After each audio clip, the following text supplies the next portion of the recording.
지방 건설사들의 잇따른 부도와 중견 건설사의 워크아웃설까지 부동산 PF 부실 우려로 금융시장의 위기감이 고조되고 있습니다.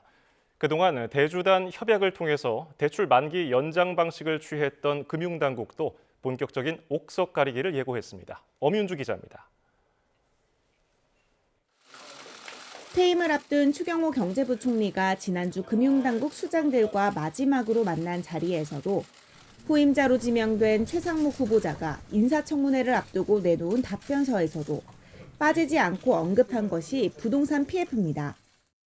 부동산 PF 등 일부 취약 요인도 잠재해 있는 만큼 긴장의 끈을 한시도 놓지 않고 연말연시 시장 변동성이 커지지 않도록 고금리와 부동산 침체가 길어지며 위기감이 고조되는 와중에 최근 지방 건설사들이 잇따라 폐업하고 일부 중견 건설사들도 부도설에 휩싸였습니다.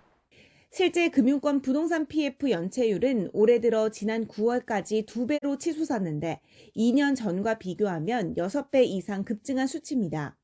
금융당국도 태도를 바꿨습니다.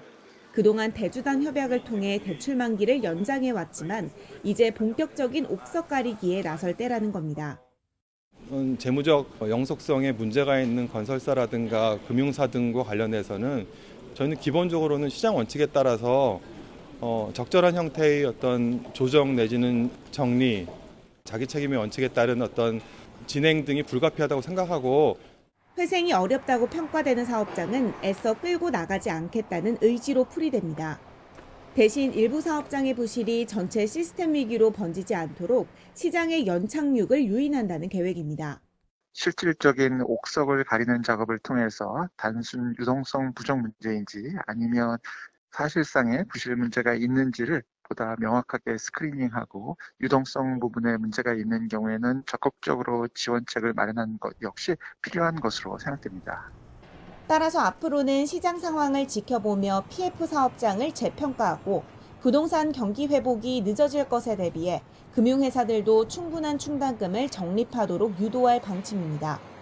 YTN 엄윤주입니다.